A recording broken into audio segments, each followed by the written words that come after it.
Bienvenue dans le département de l'Aisne. Nous sommes aux portes de Paris, dans la région des Hauts-de-France.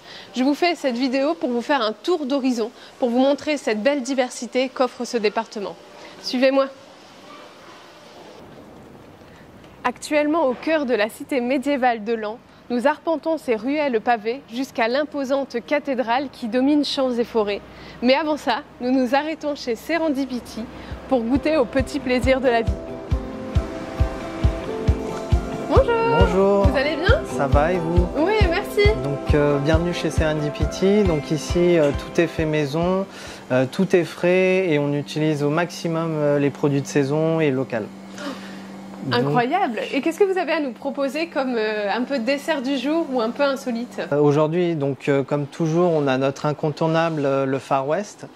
Et sinon, ce week-end, on a un éphémère, donc qui change tous les week-ends.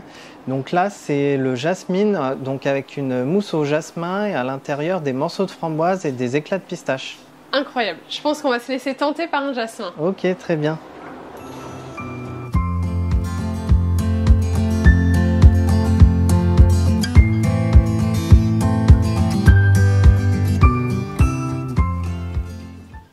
Tout en haut, un panorama à 360 degrés vous permet d'admirer la diversité de cette région.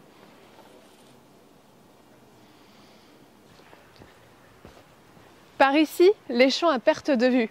Et plus au nord encore, se trouve le bocage thiéracheien, où vous pouvez savourer un bon maroilles, du jus de pomme et aussi du bon cidre de Thiérache. Et je vous invite même à le faire à vélo. Parce que la véloroute de la Scandibérique traverse la route des églises fortifiées, la rivière Oise, le bocage thiérachien et l'imprenable familistère de Guise, qui était autrefois un palais social du XIXe, avant de descendre vers Saint-Quentin et Chauny, deux villes identitaires de l'art décoratif.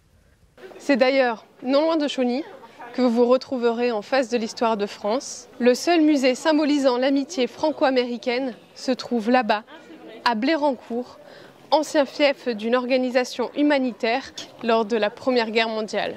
Un peu plus bas, le charmant village fortifié de Coucy-le-Château vous invitera sur ses sentiers de randonnée.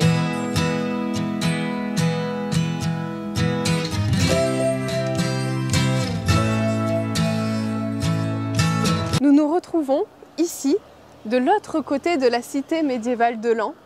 En direction du sud, nous voyons ces grands massifs forestiers et au-delà du chemin des Dames, route emblématique de la Première Guerre mondiale, nous verrons la forêt de Retz.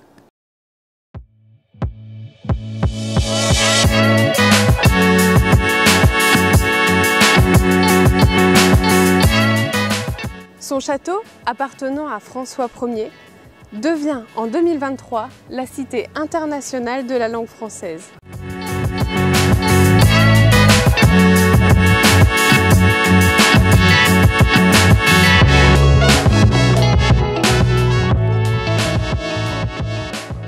Berceau de l'histoire de France, situé entre Paris et Reims, Soissons était la première capitale du royaume des Francs. Ville religieuse et sacrée, avec sa cathédrale et l'abbaye Saint-Jean-des-Vignes.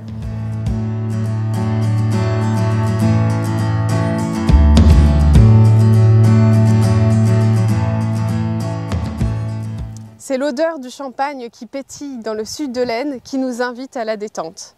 Une balade dans les vignes ou un pique-nique est un incontournable si vous êtes de passage dans le département. Cette belle vie mériterait bien une coupe de champagne. Remarquez cette diversité et culture au sein même d'un seul département. Et si vous vous laissez tenter par toutes ces belles histoires ?